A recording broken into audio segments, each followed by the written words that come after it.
we're going to do is we're going to be taking another step, and we're going to be examining assessments, okay? And the interesting thing about assessments is that automatic assessments constantly sway people, and they make these sweeping generalizations, and they globally assess something, and they think it's the truth, and they do it without evidence. And if you happen to have been on Trader's Laboratory very much and enter the conversations, you realize people make sweeping automatic assessments, and there's very little grounding or evidence for their positions, but they believe it anyway. This is a very dangerous situation.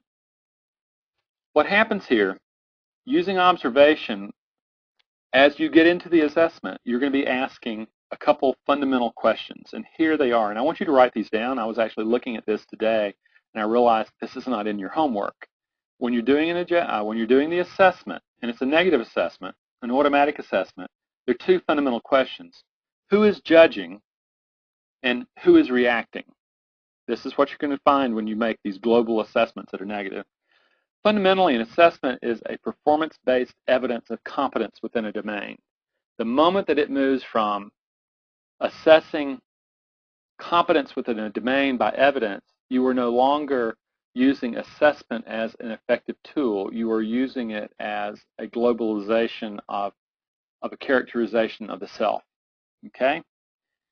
What happens is that assessments can be based on a standard of assessment. Like, for instance, I use the basis of my work with traders is it's very fundamentally focused on the assessing the effectiveness of your trading account. If it's growing, then we're in the right direction. If it's not growing, then what happens is that there's plenty of evidence that your beliefs that you're bringing into trading are not accurate, and so therefore we're looking at beliefs. An assessment is not the truth. Okay? This is there is a judge within your head that we're going to be talking about a little later, but the truth is the judge, the pope, whatever you want to call it, does not. It produces edicts about the characterization of self, but it doesn't produce the evidence, because there is no power of this internal voice to judge the character of who you are, your being. There is capacity of judging your performance, though, because basically everybody is going to have to assess their performance and learn from there. But this is how, what I want you to understand is this is how we use this tool that we just talked about, observation. Now, then what happens particularly in trading, particularly people who are losing money or are very inconsistent, what they do is they confuse negative assessment of the self with negative assessment of performance. Because what happens is the moment that you start characterizing the self, you're no longer using an assessment very effectively. Remember, an assessment is not the truth. Automatic biases become facts that describe the inherent nature of a person when you start doing global assessments. You'll see this a lot, and we actually, this is actually, the term in social psychology for this is cognitive dissonance. And fundamentally what that is do not try to confuse my beliefs with facts. And the more you present a person with a very fused, rigid belief system with facts that it's not a very accurate belief system, they become more calcitrant, and they believe the belief even more fiercely. Even though they're like little morons hitting himself in the head, he just keeps doing it. And the key is that it is our unexamined beliefs that guide the state of mind while engaged in performance. That's the negative assessment. Okay? That's the negative assessment. Now, what happens is that becoming aware, becoming mindful of your negative assessments, the key is what I want you to do is, this is in the homework, but these are very important questions to be asking yourself. When you make a mistake or when you lose money, okay, for whatever reason, what automatic assessments pop up in your mind? Very typical that I hear, particularly the beating up variety, that you're stupid, you're inadequate, you'll never get this, you can never do anything, what are you going to do, what are you going to tell your wife, blah, blah, blah, blah, blah, blah, blah. What I want you to do is that, maybe not tonight, right this second, but as you start trading tomorrow, what I'm asking is to keep a journal. And what I'm asking you to do is to start journaling your negative assessments that are made. And I want you to start noticing, and they will just stream right out. It's just the darndest thing in the world. The problem is you've been in a drift of mindlessness and not noticed them. It's just like those clouds whizzing by. Here, I'm asking you to actually start noticing them, and then where do these negative assessments, where in the world have they taken over and taken on the power of truth? Where does this come from? Ask yourself that question. Okay, and then you ask, what is the proof of the negative assessment? And what you'll discover is that there may be some performance-based evidence that says there's a problem with competency. Okay, but competency is about your effectiveness in a particular domain. It's not about the worth of yourself as a human being. And this is the problem in the brain and also our socialization that we have. And this is the biggest thing that gets in the way. I was talking with a man today who has become a client of mine.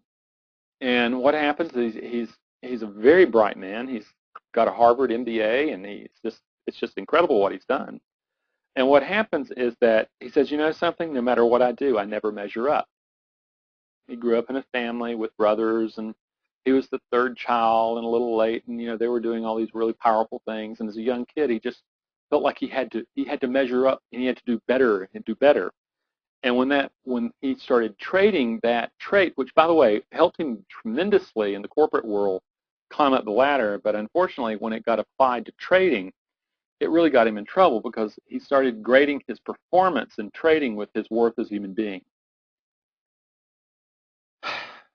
And the real key is you start asking the question when you start looking at these automatic assessments, is this an evaluation of performance or being?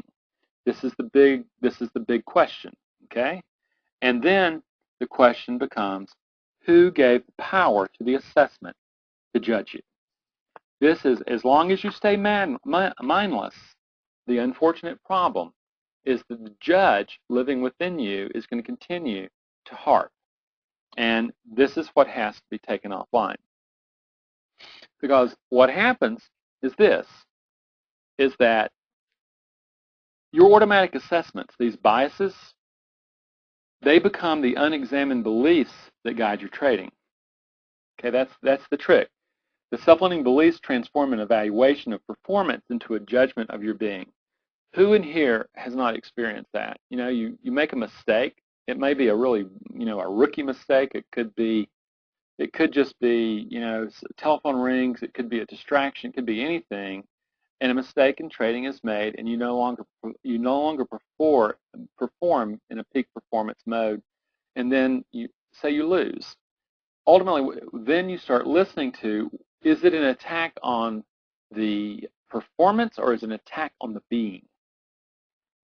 Again, the key is assessments are not true. There's no amount of evidence that will make an assessment true in an absolute way. What happens is you will only have a very well-grounded assessment that has high probability of predicting performance. It's kind of like in trading, is that the truth is that you can have an assessment of a trade all you want. We do that. However, the truth is anything can happen at any particular moment. You never know.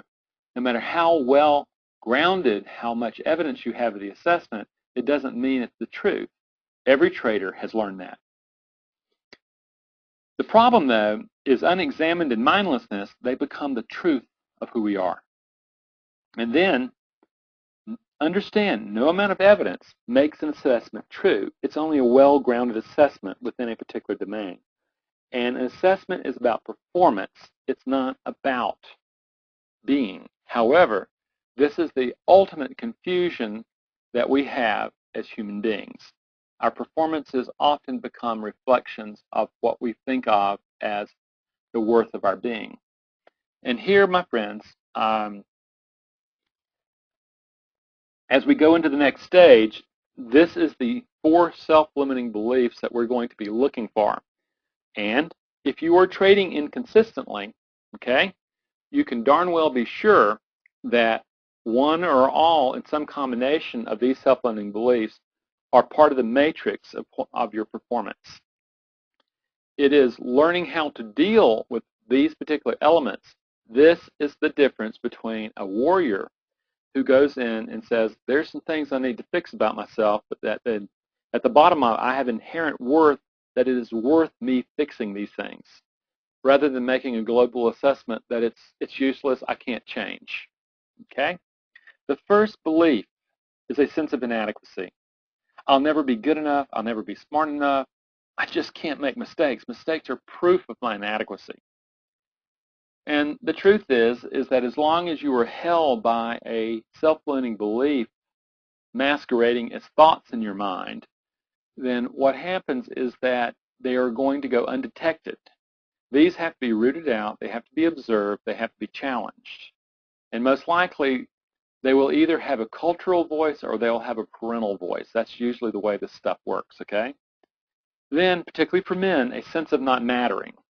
You know, I only matter based on what I do, not what I am. And you'll find this, you either find victims doing this or you find self-loathing or arrogance, where when you don't have a real sense of mattering, of intrinsic value, often what happens is that you project it onto other people so that you can feel better about yourself. And mattering is a fundamentally human animal condition, is that throughout evolution and throughout culture, you will discover that males of all social mammalians, they matter. It's eminently important in the embryonic religions of today, is understand what God offered Abraham was about his mattering. At the fundamental level, his promise was that your progeny will be as numerous as grains of sand on a beach. Now, to the ancient Hebrews and to all animal populations, being able to propel your population and your progeny into the future and be successful is at the very core of mattering from a biologic evolutionary standpoint. You'll find the same things in social mammalians, say like in lion prides, is that when a new male lion takes over pride, the very first thing that the lion does is kill all the cubs. Only his genetics is going into the future. That is how he matters in time. This also gets involved with us in trading, but this is the depth of biology and genetics that go into this, my friends. A sense of not being worthy. This is my favorite. I have to prove myself by performance to have a good feeling of myself. Okay, and my performance becomes my sense of worth. When I was in advertising, I was a perfect candidate for this, because you have a bunch of crazy people in advertising, and then what they're doing is they're producing a bunch of ads, a bunch of things, and they have a momentary sense of worth, and then it's on to the next project. It's kind of a loop. It's almost like an addiction. And the big one, particularly in trading, is powerlessness. Nothing I seems to do to make the difference. Just the victimhood. And the problem, particularly with powerlessness in trading, is that the truth is that there is only the illusion of control. There are a lot of people who can produce control. They can control their environment. They can control their employees. They control a lot of things to make themselves not feel so vulnerable. However, when you get into trading, what you discover is that you cannot control anything but yourself. You certainly can't control the markets. So these, as we move forward into this thing, these are the depth of the self-limiting beliefs that we're looking for. Does this mean that you need to hide them from everybody? It would depend. If you have people around you who laugh at you and ridicule you, these are not ones that you want to do, but these are the ones that you ultimately have to face. These are assessments. These become global assessments that have not been examined. They are just simply assessments that have become global, that have become indicators of your worth as a human being, not of your performance. From my perspective, whatever brought the world into being, my assumption is that it is out of a powerful sense of worth that we were brought into awareness. And the gift of awareness, not just living like my dog sitting here sleeping, but literally the gift of awareness of being present in time and recognizing what a trip being alive. That is, to me, the evidence that I use to demonstrate worth of being. So, We've done that. Now, you can see this is a good bit of homework, and I'm going to ask you to do some soul searching with it. Okay? Then in here, what I want you to do, as you take your, this is again in the homework, okay? What I want you to do is take your negative assessments in your trading. I want you to produce a trading journal of all these negative assessments, okay? And here's ones that I hear on a daily basis. I'm stupid. The markets are after me. This is too difficult for me. I don't have what it takes. I have to take everything I can get because it may not be there tomorrow. All sorts of things. You will have your favorites, okay? And the thing is if you're hiding from your favorites, then your favorites have you. That's the whole key. Is what we're looking for is what the negative assessments are, and we're looking to see how they confuse performance with being. This is important. We're seeing how performance and being are confused with one another. They're not the same. They're totally different domains. And what I want to do, as you go through this and as you look at, when you look at these negative assessments and you're beginning to examine your self-assessments, and then within the domain of trading, that's what we're doing here. What I want you to do is produce a continuum. On one end of the continuum is a bull in a china shop. That's the guy who just keeps doing the same stupid thing and blows himself up, and he has no idea why, and he won't listen to anybody, and he doesn't even know that he doesn't even know that he's just absolutely destroying himself and that he could do differently. The second stage of competency is that of a beginner. This is when you begin to wake up and you realize, oh my God, there are a whole number of standard practices within trading that I need to start becoming competent in. I am very incompetent in most of these. I need to go find a teacher, a way of learning these things. Part of it is methodology. Part of it is psychology. You have to have a methodology. You have to have a platform to be able to play this game. If you don't have those down, there is no psychology that's going to help you. Then you discover is that something has to drive that methodology and that platform, and that's your psychology. That's all the beliefs that rise up and start trading. That's all these beliefs that are rooted in assessments, usually ungrounded, that produce a sense of your being rather than your performance. Okay? So the next stage is semi-competent. That's when the standard practices of trading, you're beginning to get pretty good. You know your methodology, and you don't you make mistakes, but you know you can see the improvement. You can see yourself learning how to really evaluate risk and reward and be able to get a sense of time frames and stuff like that. You're beginning to develop some competence in there, and every once in a while you get successful, and you're developing, and your psychology is beginning to get a little better. Then you become competent. This is a profitable trader, okay? This is a guy who is able to earn his living by trading. What he's done is the standard practice of trading from a methodological perspective are down. He knows how to run them pretty darn good. He's a good journeyman, and he's got a psychology that allows him to trade pretty okay. Again, he's making a living. Then virtuosity. And I would actually define this as when you start seeing traders, particularly like with futures, and they're hitting 60% wins, and then their winners are 3 times larger than their losses, you're looking at a person working on a virtuoso level. You're looking at a guy making a lot of money for sure, but you're also looking at a guy who is performing, who is really performing, okay? The mind that he takes into his methodology is good, his systems are good, and the mind that he brings into that really works that really, really well. It's just powerful stuff. Mastery. This is something that very few people I will ever work with will aspire for. Most people would love to be a virtuoso. This would be a master trader, okay? In mastery, a master trader is a person, say, like Jan Arps, who, he's reinvented the thing, or like a person who produces a different way, a totally different methodology. These are people who begin to master it, and then what happens is they change the way trading is done. This is something where, again, there may be people in this audience who want that, but most people will not.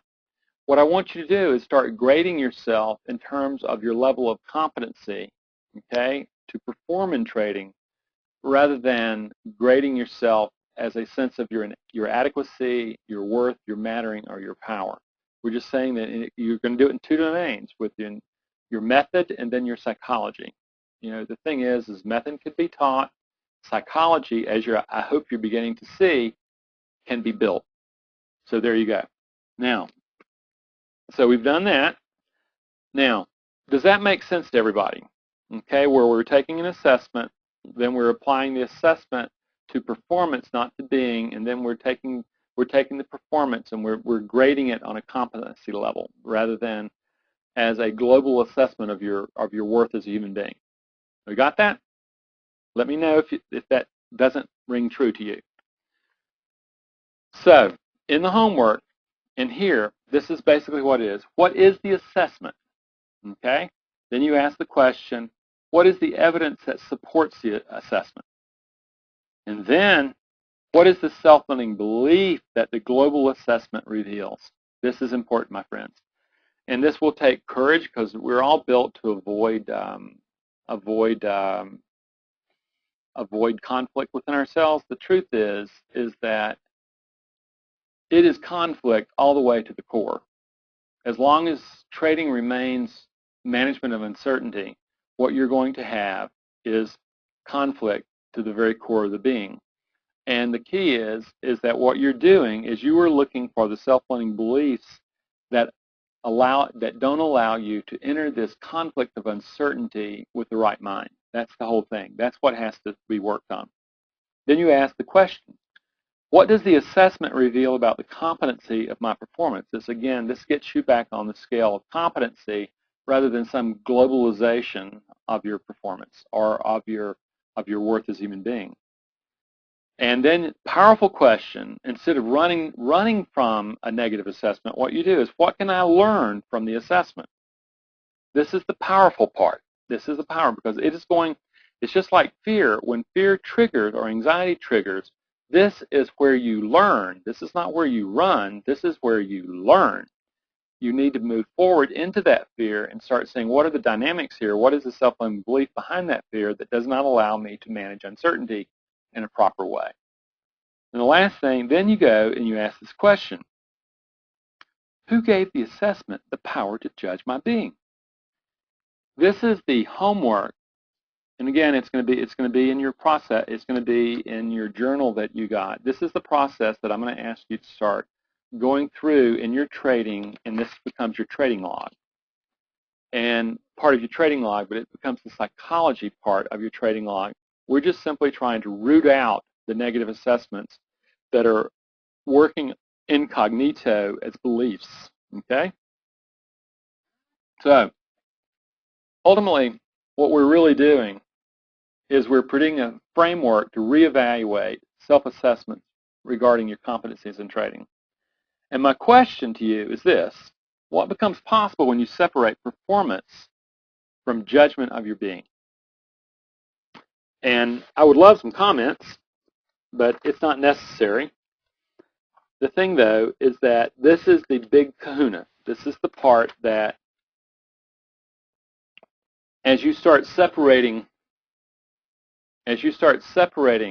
assessment of performance and judgment of being, a whole new world opens up. And this will be a world that you have steadfastly avoided until you got into trading. Unfortunately, trading pretty much makes it impossible to avoid. This is the big place. This is the door. This is the way you move into a very different future.